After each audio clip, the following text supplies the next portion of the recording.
Hi friends, Siragadikka ஆசை சீரியலில் நாளைக்கு என்ன நடக்க போகுதுன்னு பார்க்கலாம். வாங்க வீடியோக்குள்ளே போகலாம். நம்ம சேனல் இன்னும் சப்ஸ்கிரைப் பண்ணாதவங்க சப்ஸ்கிரைப் பண்ணிக்கோங்க. விஜயா மனோஜ்கிட்ட டே என்னடா நடந்துச்சு, உண்மையை சொல்லுடா, அதுக்காகத்தான் இங்கே ஒன்று தனியாக கூப்பிட்டோன்னு சொல்லி கேட்டாலும் மனோஜ் உண்மையை சொல்ல வந்துட்டு நம்ம அம்மாவோட உயிருக்கு ஏதாவது ஆபத்தாயிரும் அப்படின்னு சொல்லிட்டு அவர் அதை இதையும் சொல்லி மழுப்பிட்டு கிளம்பிடுறாரு.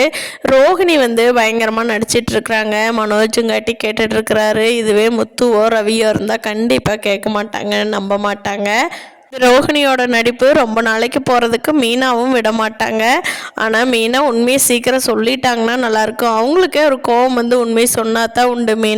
மீனாவாக போய் கண்டிப்பாக ரோஹிணியை எல்லார்த்திட்டும் வீட்டில் மாட்டி விடுறதுக்கு வாய்ப்பு ரொம்ப கம்மியாக தான் இருக்குது. இந்த விஷயத்த மீனா தெரியாமல் முத்துக்கிட்டவோ இல்லை ஸ்ருதிகிட்டவோ மட்டும் சொல்லிட்டாங்கன்னா போதும், வீட்டில் இருக்கிற எல்லாத்துக்கும் ரோஹிணியை பற்றி தெரிய வந்துடும்.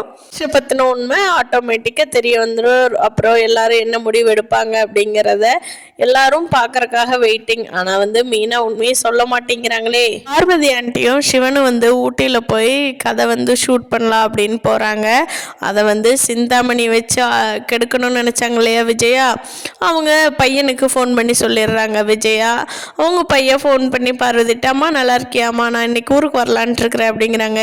என்னடா அது என்னைக்கு இல்லாமல் இன்னைக்கு வர்றாங்கிற அதிசயமாக, நான் எவ்வளோ நாள் கூப்பிடுவேன், நீ வரமாட்டேயே, என்னோட பேரன் பேத்தியெல்லாம் பார்க்குறக்கு எனக்கு எவ்வளோ ஆசையாக இருக்குன்னு தெரியுமா, சரிப்பா சீக்கிரமாக வா, உனக்கு பிடிச்சதெல்லாம் நான் பண்ணி வைக்கிறேன் அப்படின்னு சொல்லி பார்வதி சொல்கிறாங்க.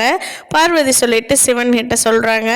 சிவன் சொல்கிறாரு, என்ன பார்வதி அதிசயமாக இருக்குது, உண்மைதானா இல்லை என்ன அப்படிங்கிறாங்க. இல்லை என் பையனாக தான் ஃபோன் பண்ணால் வரேன்னு சொல்லியிருக்கான் அப்படிங்கிறாங்க. ஆனால் அவங்க பையன் வரப்போகிறதில்ல, சும்மா அவங்க போகிறத தடுத்து மட்டும்தான் வச்சுருக்காரு.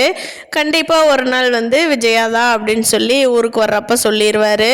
விஜயாவுக்கு பார்வதி இருக்குங்காட்டித்தா ஃபுல் சப்போர்ட்டாக இருக்காங்க. அதாவது யோகா கிளாஸ் எடுக்கிறதுக்கு மற்ற எல்லா ஹெல்ப்புமே பார்வதி தான் பண்ணிகிட்ருக்காங்க. அது விஜயாவுக்கு தான் புரிய மாட்டேங்குது.